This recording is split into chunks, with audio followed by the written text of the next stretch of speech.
تبكي الليل والنهار، تبكي الليل والنهار على الأولاد. تمسخر بيا طبيب نحي لها الكيس هذا ومن بعد دار لها 4 عمليات، وراه بعضهم في 19 13 يوم ل 14 يوم يدير 4 عمليات. 4 عمليات يدير في 14 يوم. شكون اللي يتحملها؟ شكون اللي يتحمل 14 يوم 4 عمليات؟ اش تدير معايا الولاد؟ اش تدير معايا كلش؟ راح المستقبل تاعي وراحت هي ماتت. داولي المراه تاعي قتلوها خلوني هكذاك، قتلوها خلوني هكذاك. نطالب 4 عمليات يدير في 14 يوم. شكون اللي يتحملها؟ شكون اللي يتحمل 14 يوم 4 عمليات؟ اش تدير معايا الولاد؟ اش تدير معايا كلش؟ راح المستقبل تاعي وراحت هي ماتت. داولي المراه تاعي قتلوها خلوني هكذاك. نطالب انا من وزاره الصحه هذه تتدخل، تشوف لي المراه تاعي انا هذه على ماتت.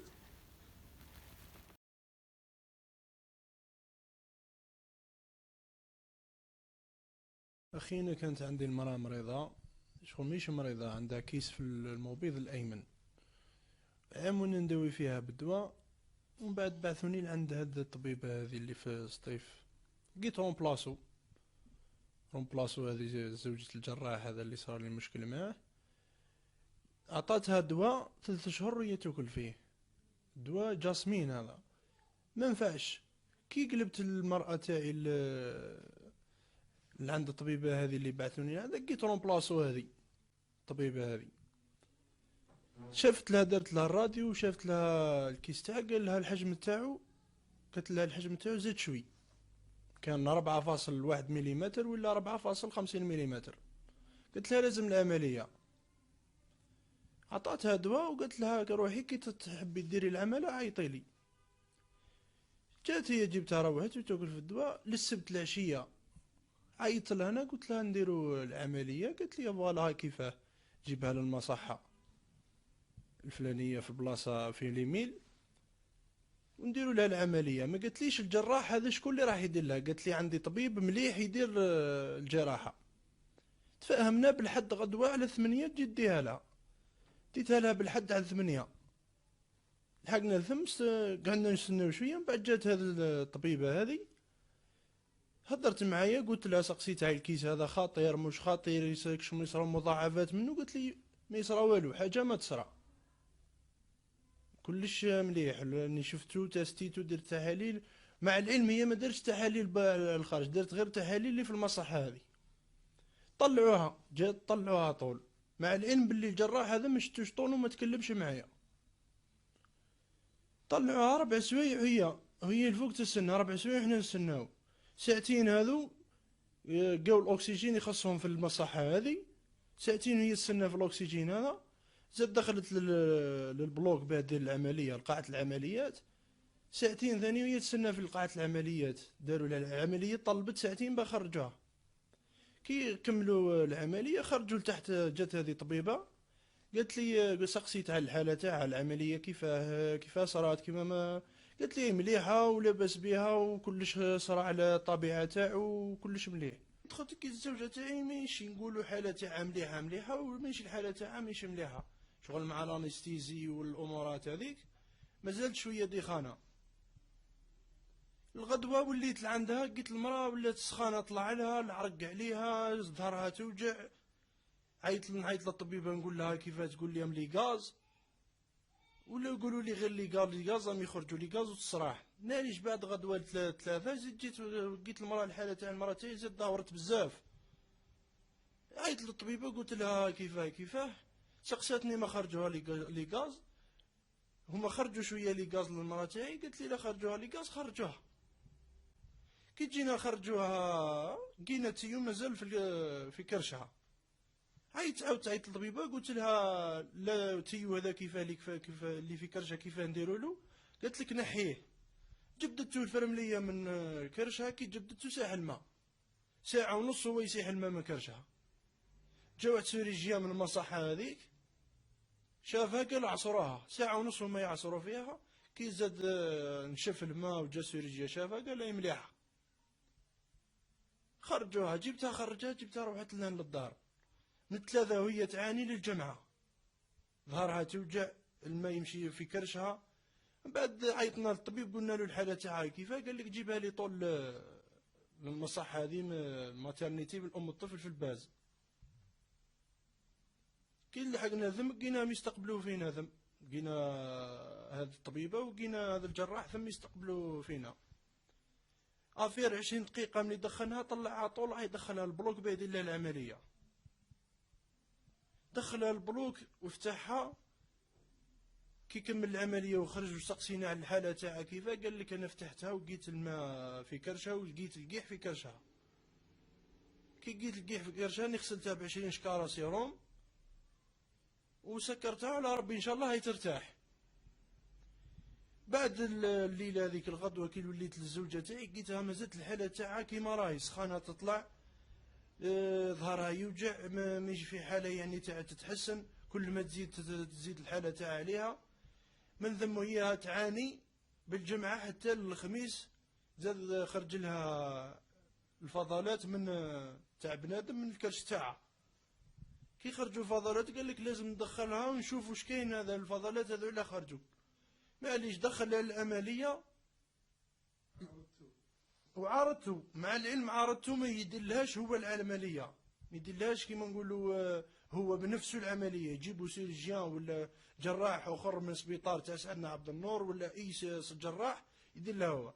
قالوا لنا شاف سيرفيس باللي ما يديرش هو، ولا بوليس شكينا لا بوليس قال لك ما يديرش هو. مع العلم بعد العمليه علمنا باللي هو اللي دار العمليه. ومن بعد واش قال، جات هبطت واحد الطبيبه هضرت معنا قالت لنا باللي لقينا المصران مقطع وخرجنا على برا ودرنا له كيس سبيسيال باه يخرج الخماج ليه. معليش بعد الغدوه الغير غدوه زادت المراه تاعي قعدت على الحاله تاعها تزيد ماهيش راهي تتحسن طول. وقولوا كي تروح تسقسيهم وتقول لهم نعتوا لي واش بيها عطيونا الحاله تاعها، وتسقسي هذا الطبيب الجراح تاعها تقول له نعت لي واش، يقول لك هي السخانه تاعها تطلع وتهبط ما على باليش منها. بعد انا من الخميس من السبت للخميس رحنا هضرنا مع الطبات تاع الانعاش هذو. كي هضرنا معاهم قال لك الحاله تاعها ماهيش تتحسن وعندها الميكروب هنا تحت الريات تاعها. رحنا لعند الله كبير باه نهضروا معاه منين يخدم في عين رنات، منين يخدم باه نسقسيه ونقولوا له واش قالوا لنا الطبات تاع الانعاش. ثار فينا ولا يقولوا كيفاه يشكوا في خدمتي، وكيفاه يقولوا لي ماكش تعرف خدمتك وانا خدمتي على بالي بها. وقال لك لا الاخر نفتحها ونزيد نتاكد واش فيها. جينا احنا روحنا هو راح طول الماترنيتي تاع الباز. عيطت لي المراه تاعي قالت لي وقال لي الطبيب باللي راح نبدل لها تيو اللي في الكرشه تاعها برك. مع العلم هو راح يدخلها للبلوك باه ينحي لها الماء اللي في كرشها. مع العلم داروا سكانر قبل لقاو الماء في كرشها. جينا احنا نجري ورحنا طلعت لثمنا قلت له لقيناه ثم قلنا له واش كاين هذا واش راح تزيد دير، ويقولوا لنا راح يدير العمليه. قال لك اني في سكانر يقول له عندها الماء في كرشها وعندها الماء في صدرها. راح نتطوع، قال لنا بالكلمه هذه باللي راح نتطوع ونحي الماء من صدرها. مع العلم باللي الماء اللي في الصدر ينحيه سبيسياليتي تاع صدر، ما ينحيش هو موش خدمه تاعو، خدمه اللي طبيب تاع الصدر. كي كنا نهضروا حنا معاه جات سيرفيس، شاف سيرفيس ثم عيطت له هضرت معاه قالت له كيفاه واش راك دير تا هنا وانت ما عندكش باللي ترخيص تخدم هنا، ما عندكش ترخيص باللي تخدم هنا. قال لها بعد صعقاته سناها ما هبطت من هيه، وهو دخل بالتخبيه ودخل المراه تاعي للبلوك ودار لها العمليه دون علم شاف سيرفيس هذه. كي جاي مخرج كمل العمليه طلبت 2.5 ساعة. كي جاي يخرجها من البلوك جات شاف سيرفيس واحده اخرى تبدلوا، كي لحقت الليل تبدلوا. جات شاف سيرفيس واحده اخرى قالت له مخرج المراه من البلوك. قلت له تي هذه واش راهي دير هنا؟ مع العلم انا في الريجستر تاعي ما عنديش مرض في البلوك. قال لها ما درت لها والو، دخلت على جال صدرها باه نحي لها الماء في صدرها. ومع العلم هو نحى لها الماء من كرشها وصدرها. كي جاي ينحي لها الماء من صدرها في قاعة العمليات طبها تاع الانعاش ما حبوش يخليوه ينحي لها الماء من صدرها. على واه قالوا له كي تنحي لها الماء من صدرها شد لك شديت بالو فشيتو، كي تفش شغل تموت على الطابله اللي تولي الريات تاعها ما يخدموش، تولي ما تقدرش تتنفس وتموت. خرجها كي خرجها تلاقى مع عندي شاف سيرفيس، قلت له واش راهي دير هذا المرأة في البلوك وانا ما عنديش في الريجيستر باللي كاين مالاد في البلوك، البلوك في الريجيستر راهو فارغ. قال لها باللي انا كنت دخلتها نحي لها غير ما مصدرها وخرجها لقاعة الانعاش. راحت هذه الشيف سيرفيس رفعت عليه رابور باللي داروا به رابور باللي هو ما يخدمش هنا وما عندوش ترخيص باه يخدم هنا وما عندوش ترخيص باه يدخل يدير العمليات، ما عنده والو. من ثم المرأة تاعي هي في الحالة هذيك وتتدهور وتدي في المضادات الحيوية حتى للثلاثة تدخل الماترنيتي. طلب من المدير تاع هذا المصحة تاع مستشفى تاع سعدنا عبد النور يجي يشوف الحالة تاعها اللي تتطلب تهبط لسعدنا عبد النور ولا تقعد ماترنيتي. جعل 10 تاع الليل لقاها حالة تاعها راهي خطيرة جدا. عاود دار لها كما نقولوا باه يهزها من الماترنيتي الاخر وداها. مع العلم ما علموناش باللي مداوها ولا عيطونا ولا قالوا لنا المرض تاعكم راني بدلناها ولا هاي الحاله تاعها، ما علموناش طول. من ثم داوها على سعدنا عبد النور من 3 وهي تدي في المضادات الحيويه، السخانه تطلع وتهبط حتى للحد دخلت في غيبوبه العشيه على 8:30 ماتت. دوك حنا ما نعلموش المراه هذه وش على واه ماتت وعلى واه الطبيب هذا دار هذه الحاله هذه، على واه يدخل للماترنيتي بلا ترخيص. لا يدخل الماترنيتي بلا ترخيص. وهددنا في العمليه الاخيره قال لنا لا تديروا لها العمليه ولا نسنيوا عليها خرجوها. انا مع العلم ما قيس واش ندير، نسني على المراه تاعي وين راح نديها ما نعرفش. هو قال لك سني عليها ولا خرجها من الماترنيتي، ندير لها العمليه ولا نخرجها من الماترنيتي. توفات المراه تاعي هذه ولينا نحنا نطالبوا نحوسوا على التقرير تاعها، نطالبوا على الملف تاعها باه نشوفوا واش فيه، على واه دارت العمليات هذو الربعه كل، على واه واش عندها واش ما عندهاش. درنا تشريح مازال موش باين. نطالبوا من هذه الوزاره تاع الصحه ولا وزاره العدل ولا وزاره الصحه تشوف لنا القضيه تاعنا وتشوف لنا واش كاين. هذه المراه على واه توفات، نشوفوا على واه توفات. ما نعلموش دوك حنا على واه توفات. هي دوك عندها سمانه من اللي ماتت بصح ما نعلموش دوك على واه توفات. حابين تدخلوا ونشوفوا على واه توفات المراه هذه. هذا اسكو هذا الطبيب خدم خدمته ولا راهو يخدم بالدرجه. مع العلم هو ما عندوش الرخصه باه يخدم في الماترنيتي. مع العلم المدير هذا كي نجيو نهضروا معاه ولا نهضروا مع الشيف سيرفيس تروح السيرفيس يقول لك على المدير ما يستقبلناش. نسقسيهم نقولوا لهم نعتوا لنا الحاله تاع المراه هذه، نعتوا لنا واش كاين، طبيب هذا مليح موش مليح. واحد منهم ما يقولكش معلومه ولا يعطيك معلومه وما يخليوناش ندخلوا لعندها نزوروها. المراه 29 يوم ما زرناهاش، ما ندخلوش لعندها. وهي ولات وحدانيه في الشومبره وحدها في قاعه الانعاش وحدها، ما مرض وما كانش معاها. ندخلوا نشوفوها ما يخليوناش ندخلوا نشوفوها. نطالب من وزاره العدل هذه تشوف لي القضيه تاعي، تشوف لي هذا اسكو الطبيب هذا يخدم قانونيا ولا راه يخدم غير قانون. حسبي الله ونعم الوكيل فيه، حسبي الله ونعم الوكيل فيه.